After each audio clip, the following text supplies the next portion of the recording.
Hello दोस्तों, जय हिंद। आज की डेट है 7 अप्रैल और मैं आज आपके लिए लेके आया हूँ आज के करंट अफेयर के कुछ ताज़ा तरीन सवाल जो बने हुए हैं आज दोपहर तक के सुर्खियों से। तो चलिए आइए शुरू करते हैं।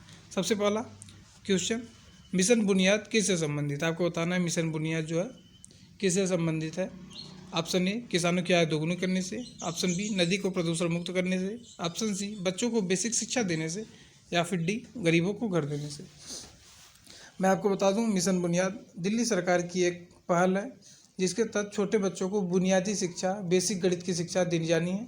तो ये मिशन बुनियाद ऑप्शन नंबर सी हो जाएगा, बच्चों को बेसिक शिक्षा देने से संबंधित है। चलिए, गाड़ियों के ट्रैफिक से बिजली बनाने की टेक्नोलॉजी को लेकर किस देश की तारीफ हो रही है?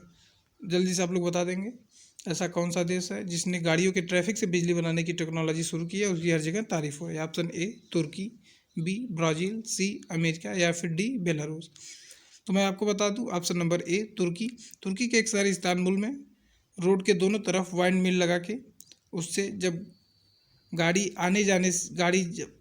आने जाने से जो हवा होगी उस हवा से वाइंड मिल को चला के उससे बिजली बनाने की टेक्नोलॉजी शुरू की गई है। इसकी हर जगह चर्चा हो रही है, हर जगह इसकी तारीफ हो रही है। बात करें तुर्की की, तो तुर्की की राजधानी अंकारा आप लोग याद रखेंगे। चलिए चलते हैं नेक्स्ट क्वेश्चन की तरफ। पाकिस्तान पर दागी गई ब्रह्मोस मिसाइल को लेकर फिलीपींस के रक्षा सचिव ने भारतीय राजदूत से चर्चा की। आपको बताना फिलीपींस में भारत के राजदूत कौन है? जल्दी से आप लोग बता देंगे। अभी आपको पता होगा कि अभी कुछ दिन पहले ही भारत की एक ब्रह्मोस मिसाइल गलती से चली गई ही थी या फिर भारत ने जानबूझ के दागी थी, ये तो नहीं कहा जा सकता, लेकिन एक मिसाइल पाकिस्तान में जाके गिरी थी जिसके कारण फिलीपींस के रक्षा सचिव ने भारतीय राजदूत से थोड़ी सी चर्चा की। आपको बताना है कि फिलीपींस में भारत के राजदूत कौन है। आपके ऑप्शन है शंभू एस कुमारन, हर्षवर्धन श्रृंगला, अतुल कुमार गोयल या फिर S Somnath. Option number A हो जाएगा आपका सही ऑप्शन, शंभू एस कुमारन। चलिए, बात करें अगर फिलीपींस की, तो फिलीपींस की कैपिटल मनीला हो जाएगी, मुद्रा हो जाएगी पेसो। और फिलीपींस को लेके आप एक बात और याद रखेंगे, फिलीपींस की राजधानी मनीला में अंतर्राष्ट्रीय चावल अनुसंधान केंद्र है। चलिए चलते हैं नेक्स्ट क्वेश्चन की तरफ। किस देश के प्रधानमंत्री को अल्पमत के कारण इस्तीफा देना पड़ा? Option A Israel, B Pakistan, C Sri Lanka and D Maldives.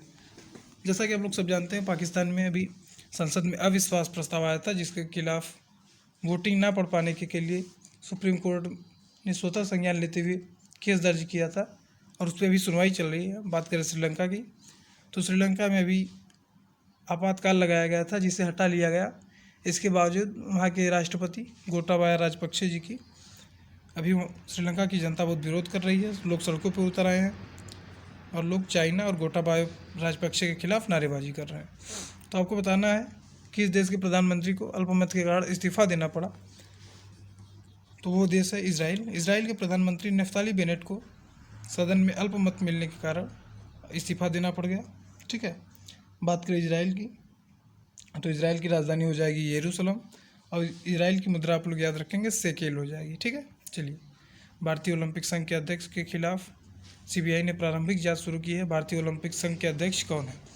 आपको बता दें, भारतीय ओलंपिक संघ के अध्यक्ष पर 35 लाख रुपए के गबन का आरोप लगा है। इन पर आरोप है कि इन्होंने हॉकी इंडिया के 35 लाख रुपए अपने खुद के स्वार्थ के लिए खर्च किए। आपको बताना है कि भारतीय ओलंपिक संघ के अध्यक्ष कौन है। Option A Narendra Batra, B Sachindra Sinha, C Anurag Thakur या फिर डी नारायण रामचंद्र। तो अभी इस समय करेंटली भारतीय ओलंपिक संघ के अध्यक्ष हैं नरेंद्र बत्रा और ऑप्शन नंबर डी पर नारायण रामचंद्रन ये भारतीय ओलंपिक संघ के पूर्व अध्यक्ष हैं। चलिए, 2021-22 में भारत का कुल कृषि निर्यात कितने बिलियन डॉलर पार कर गया? यहाँ पे कुल निर्यात नहीं, कुल कृषि निर्यात होगा, थोड़ा सा मिसप्रिंट है, आप लोग देख लीजिएगा।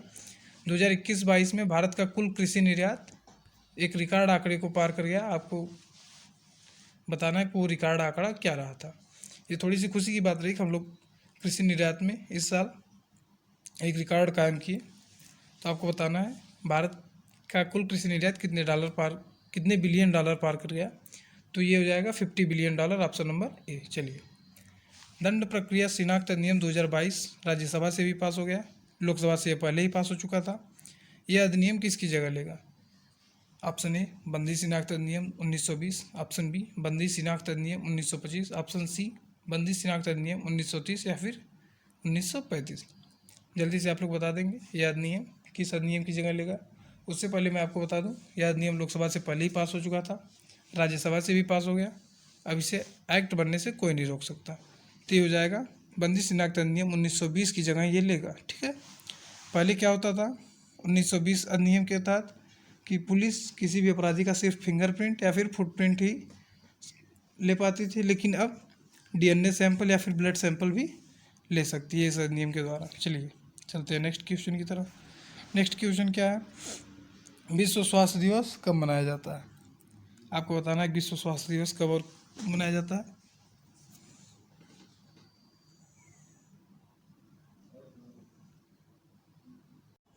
जल्दी से आप लोग कमेंट करेंगे विश्व स्वास्थ्य दिवस कब मनाया जाता है। आपके ऑप्शन 7 अप्रैल, 6 अप्रैल, 5 अप्रैल या फिर 4 अप्रैल।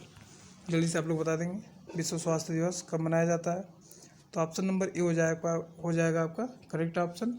7 अप्रैल को विश्व स्वास्थ्य दिवस मनाया जाता है। चलिए इसी के साथ विदा लेते हैं, मिलेंगे नेक्स्ट सेशन में, तब तक के लिए जय हिंद।